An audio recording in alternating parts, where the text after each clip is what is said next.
Hello, everyone, and welcome to another episode of TEPSA Presents. I'm your host, Todd Nesloni. I'm the Director of Culture and Strategic Leadership here at the Texas Elementary Principals and Supervisors Association. Twice a month, we want to bring you timely, informative topics that will help us all be better at this crazy thing called education right now. I am here today with my special guest, Daniel Patterson, a great friend of mine, a mentor, somebody I really admire his work, but I'm going to let him introduce himself before I tell you what we're talking about today. So Daniel, take it away. Hello, everybody. I'm Daniel Patterson. I'm coming to you from Southern California.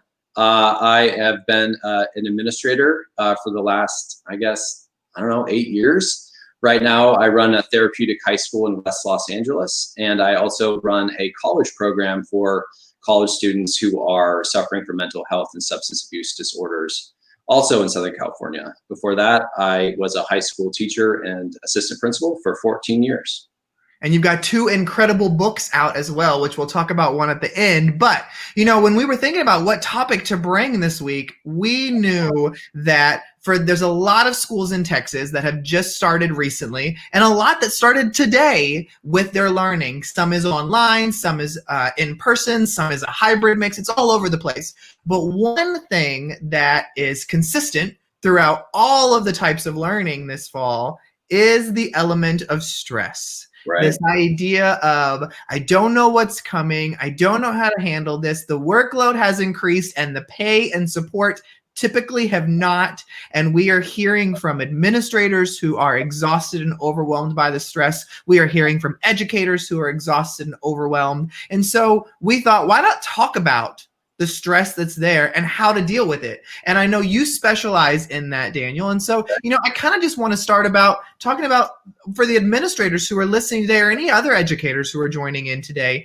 and who are listening and thinking, I'm at my wit's end. Like, I don't know how much more I can do of this. There's so many questions I don't have answers to. I'm just trying to keep everybody happy. We all know that the place to start is taking care of you first. And it sounds crazy selfish, but we know that if you're not taking care of you, you're no good for anybody else. And so when starting there, Daniel, what is your best advice for taking care of yourself? And why is that important? Well, I think your philosophy is spot on. I think as an administrator, we talk about being the lead learner. And in this instance, we want to be the lead griever. We are in a time of loss, right? So we've lost normalcy, predictability, reliability, structure, all of those things, and it can create a sense of overwhelm. So really, a lead griever is somebody who is willing to admit that things are abnormal and validate those feelings. A lot of our roles as administrator is sort of like to keep everyone else happy, to pacify everybody. And so we wear this armor where we feel like I can't feel my feelings because I have to take care of everybody else. But as cliche as it sounds, you can't pour from an empty cup. So there's the leading by example is unique to every person, right? There's different levels of care, and in education, we're blessed with amazing benefits typically. So mental health provider, talking to a therapist, a counselor, a mentor, another administrator who's been through it longer than you. And by reaching out, and even if you are dealing with the stigma of, I don't want to admit that I'm not running on all cylinders, or I don't want to admit that I feel anxious or depressed or scared or sad. The confidentiality of that and learning to name your emotions and process your emotions will allow you to lead by example, not sort of like say what I do, but do as I do, and be an open book about it. A lot of my mental health journey, I was an administrator at a school where mental health was stigmatized and not really, it wasn't really a place to emote or to feel your feelings. And what it did for me is it ended my job at that school, right? Because it just felt I felt so alienated. Right. Had I had a principal or leadership in that role who was, more open about it or more supportive, and that is, for me, I think a place to start. Well, and I remember listening to you speak back in January, and you talked about your own journey. And one of the things that you said that really resonated with me is taking care of yourself by seeking out help. and how it wasn't a sign of weakness. And I love the analogy you used where you said, why do we take so much care of like our dental health? Where we'll go see a dentist twice a year because what we've been trained to do. But when do we take care of our mental health? And you said we need to be having those barriers broken down where we can say, I need to go see a therapist. Maybe it's just once a year. Maybe it's twice a year. Maybe it's every week or multiple times a week. And now, thanks to all this telehealth, you can leave your house to see a therapist. Why is that important for leaders to know that it's okay to see a therapist? That's not a bad thing. Yeah, I mean, therapy, look, health is whole health, and there's a continuum. Ross Szabo, who is an amazing author and runs a program at UCLA, a high school on UCLA's campus that specializes in social emotional health, talks about the spectrum, the continuum of mental health. And we think about mental health in a negative connotation, but really we all have mental health, and it bobs and weaves. It's like always moving from able to cope all the way to unable to cope. And like I said in my talk, we need to treat mental health like the dentist. Like we need to go twice a year, every year, and get a checkup. We don't wait till our teeth fall out typically to go to the dentist. We do it, we have them cleaned, we have them fixed, we take x-rays, and then we go back if we need to, right? But we let the professional tell us, yes, you need to come back, or you know what, you're good, I'll see you in 6 months. So just sort of formalize to normalize mental health in the same way that we do everything else. If you have a hurt leg, you're not like walking around and like, oh, I'm good. You go to the doctor. And so our mental health really does affect our physical wellness. And for me, when I made the shift to really commit to my mental health, it took my job performance to a level that it had never been. I've been able to achieve so much more in the last 6 years since I really focused on my mental wellness than in my entire life before that, really, because it is that surrender that I'm not perfect, that we're all in this together, and there's nothing wrong with seeking help.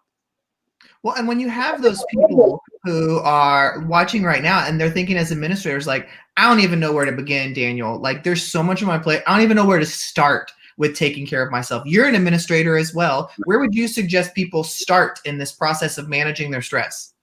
Well, tip one would be learn to keep better worry hours. And what I mean by that is you've got to have boundaries where you shut work off. And I know as a principal, that is counterintuitive. It's not something that is easy to do, but what is it? A friend to everybody is a friend to nobody. And it's the same way with your productivity, right? If you never shut it off, then it's always on. It's just going to be like a leaky faucet. Like you're going to get everything wet, but nothing clean. So I think that when you're looking at keeping better worry hours, you're learning to compartmentalize how you process your stress. For me, I am a good worrier. I am like probably the best worrier ever. And so for me, keeping better worry hours meant I keep a worry journal. I keep it by my bed. Because previous I would scroll and troll, right? Like if my mind starts wandering, you get on Instagram, you get on Twitter, you get on Facebook, and you take a deep dive into everyone else's life so that you don't have to reflect on your own. So I keep a worry journal, and that it's not like a diary, but if something is on my heart or in my mind or a to-do, I write it down. And the simple act of pen and paper, getting it down, really does de-escalate my anxiety and allows me to get the sleep that I need and to recharge the next day and reset and fight the good fight all over again. Well, and I think too, I love that idea of, and having that worry journal and knowing when to shut off, because you're right. Like we as administrators suck at knowing when to actually turn it off and put it away, because the list never goes away. We tell ourselves we're going to knock the list down, but it never goes away. And now during COVID-19, the questions and emails and texts, they don't stop. They keep coming and coming and coming. And so I love the idea of a worry journal. Now, how do we, though, as leaders, work through that whole I'm being selfish by taking care of me? How do we push through that? Well, I mean, there's that's a good question. You have to learn to be strategically selfish, right? But we've, in a productivity-driven world, we're taught that self-care is selfish, and really it's not. I mean, It's just like taking your vitamins, your supplements, all of those things, right? Like we're always willing to hop on the new diet craze, or, you know, get on our Peloton and like sweat to the oldies or whatever. But, and those things of self-care, that's not considered selfish. But if we set boundaries, then we have guilt. But that's the empath in you. It's probably something that you're never going to shake. Right. My wife is very good at holding me accountable with my boundaries, just because I will just be on my phone, emailing, texting, calling, but the job never ends. So part of that is learning to not future trip, is what I call it, especially in a year like this. As an educator, administrator, we work on long-term vision. Usually it's like we have your vision for the school year, and you itemize that vision, and you help plan that vision with the staff, and you coalesce your mission. And you can have a one-year mission in a typical school year, but this is not a typical school year. And so part of having a long-term vision is setting yourself up for failure, and it's going to heighten your anxiety. So I think as you drive down, even for yourself and then for your staff, you want to like contain the goalposts, and you want to keep a vision that is in an increment that is manageable. And honestly, it's probably a month increment. And so when you're looking at disseminating your vision or creating your vision or worrying about your vision, I would really do that in 30-day increments, even though we would normally do that in maybe a 10-month increment. Well, and I love something you said there about your wife being your accountability partner. And I think that that's important too for leaders to know, is to find that person in your life, whether it's a colleague, an administrator you met on social media, a connection through TEPSA, find that person to help keep you accountable. Like lay out, hey, I need you to make sure that I do this at this time each day. I exercise like this. I do whatever your thing is for you. I think when we have those people in our lives who are checking on us and saying, stop doing that or do that, I think that helps us to maintain some consistency until it becomes a habit, right? Absolutely. I think accountability partners are really important for any goal. I really appreciate an accountability partner that is not, you know, synchronous with your own profession, because there's a danger in just talking shop too much. And so part of the objectives here about your success as an administrator have nothing to do with administration. I think it's really important to understand that. Yes, you are good as your job performance, but your job performance is predicated on your overall health and your well-being and your mental health, specifically stress management, because your interpersonal skills and your relationships and all of that is affected by how you feel. So the accountability partner I like the most is a therapist, because it's privacy. There's privacy laws. It truly is a vault. And they're also not afraid to call you out, right? As the boss, you're used to calling everyone else out occasionally. But this is a person who can look at you objectively and coach you and guide you and give you feedback about how to have better coping skills. And if you do it on the weekly, right now I do every other week telehealth with my therapist. And it's great because I set objectives and goals and how I want to respond to my stress or how I want to respond to my anxiety differently, what tools I want to integrate. And then you check in and see what you did well and what you can improve on, and keep going. Well, you know, as leaders, we're in charge of the campus. Whether we like it or not, we're responsible for all the adults there. We're responsible for the kids. We're responsible for all of that. And as you know, right now, the stress doesn't just exist in an administrative world. Right. It is taking over everything. And everywhere that I look online, everybody in education is just exhausted because of the toll. And as a leader, I want to take care of my people. I want to make sure that they're okay, that their needs are being met, that they don't burn out in October before the year has even begun. And so now that, you know, we've talked about the importance of self-care as the leader and making sure that you're taking care of that, how do you help take care of your people? I mean, I think that one of the greatest ways to start the day with a victory is to make your bed, right? There's a lot of talk on that. Like if you make your bed, you start with a win. So part of it is, you know, again, setting metrics and goalposts for your staff that is in a smaller container. Like sometimes the goal is just to get through today or to get through this week. and backing away from like the longer term vision, just to think about how can they feel successful and supported in this week. Like this first month of school is going to make or break a lot of educators. Right. I mean, it'll dictate the ratio of calling in sick to taking mental health leaves and all of that. So playing your cards strategically, not in like a sketchy kind of way, pardon my California slang, but you know, just playing your cards strategically, and what are the values that you're eliciting, you know, like where are you centering your validators on your staff? Is it things that are intangible and that they're never going to succeed? Right. The other thing that I would suggest getting rid of, and this might be a little bit controversial, is there's a lot of talk of, people, and I think it's just your natural, you want to calm people down, like we're going to get through this, we're going to be fine. Statements like that create shame, because they make people who feel like it's not fine and it won't be okay, like they shouldn't be feeling that way, and it creates isolation. Really, it's okay to not be okay. It's okay to feel stressed out. It's okay to be scared. I remember when I was the assistant principal, and this is its own TED Talk, and I won't get into it, but when I took a mental health leave from my job, I didn't know what to do.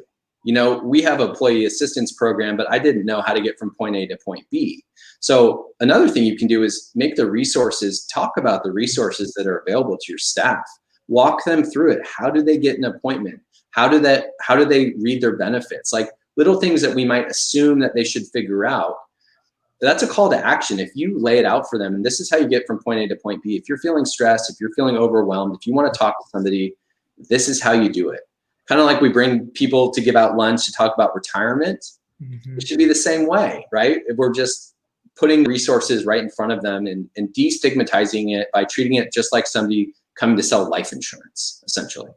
Well, and I think that's such great advice that, I can think as a campus leader, I never thought about that. I never thought about, we always did, like you said, the insurance, all those kind of things, but I never thought about saying, here are some ways that you can take care of your own mental health. Right. Here's how you schedule an appointment. Here's how you use the insurance given to you.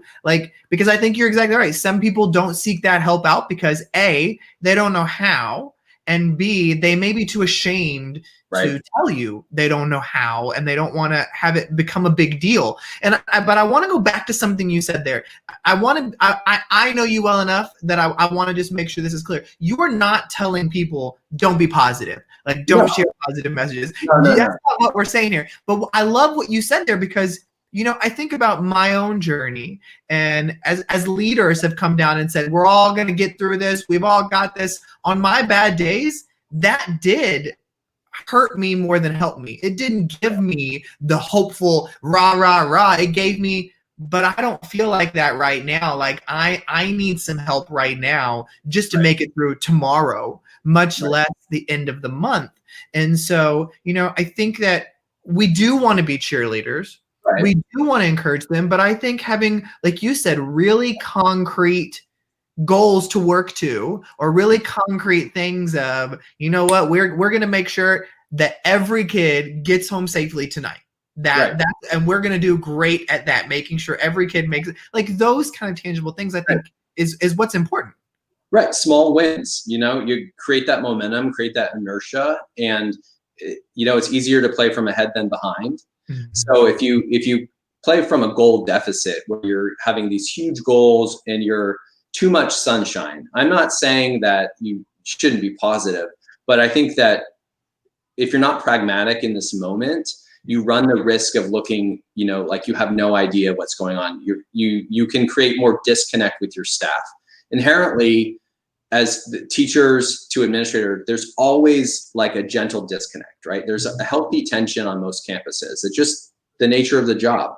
But if you set goals that are too big, or you have too much sunshine, that disconnect can become unhealthy in a time when they need you more than they've ever needed you, really. How do you feel about administrators sharing their own journey with their staff? Do you feel like that is a powerful tool that administrators should use more of? I mean, I run from an open book, so I would say yes, because when we talk about war stories, in every other capacity, principals will talk about when they had a really bad student or they had a parent who came at them. You know, I remember talking to principals when I had a very aggressive parent and they'd be like, oh, let me tell you a story about, you know, but we don't do that with mental health. So when I go and speak and when I talk to clients and I talk to students, I talk to parents, I'm very open about, yes, I go to therapy. Sometimes I've been on medication. These are the things that have worked for me. These are the changes that I've made in my life. And this is how it's paid off for me. It might not be your journey. It might not be your choice that you make for yourself. But again, normalizing it as if in the same vein that if I had, you know, fought and beat cancer, I would tell people that. Mm-hmm. Yeah. But with mental health, we're like, oh, I can't talk about that. It's kind of like money, politics, mental health. And well, we can leave money and politics on the side burner for now. Mental health doesn't need to be in that same category, in my opinion. I completely agree. And, you know, one thing that I'm thinking about as you talk, though, Daniel, is I remember as an administrator, I wanted to reach everyone. I wanted to make sure everybody was taken care of. But what you learn when you work with adults is there's some adults who don't want help, who don't want for things to be better. They're okay with wallowing in the pain or their frustration. And so as a leader, what do I do when there are members of my team who I know could really benefit from some of these ideas, but they just don't want to hear it? Well, I mean, that's life, right? Like we cannot change the way people respond to us. We can only change our response to them, right? So part of that for me is you don't have to attend to every argument or conflict you get invited to. Some people just, you know, distractions, conflict is a good distraction. But that shouldn't stop you from laying out the groundwork of how they could take care of themselves or how they could activate levels of care, how they could access benefits. Because what I've discovered through the work that I do in the therapeutic setting, you know, run a therapeutic high school. These students are at the highest risk of mental health disorders and substance disorders. And often they're not there on their free will. Mm-hmm. But that doesn't mean we love them any less or teach them any less or don't help them fill out the Common App or, you know, talk about the future, because eventually, you know, they take the invitation. But if I just assume that they'll never change and that they are who they are, then that becomes on me, and I don't want that responsibility. So you can't change everyone on your campus, but certainly you can create a critical mass. And school ecology, like, you just need a critical mass. If you get a critical mass, then you can change the culture on your campus, in my opinion.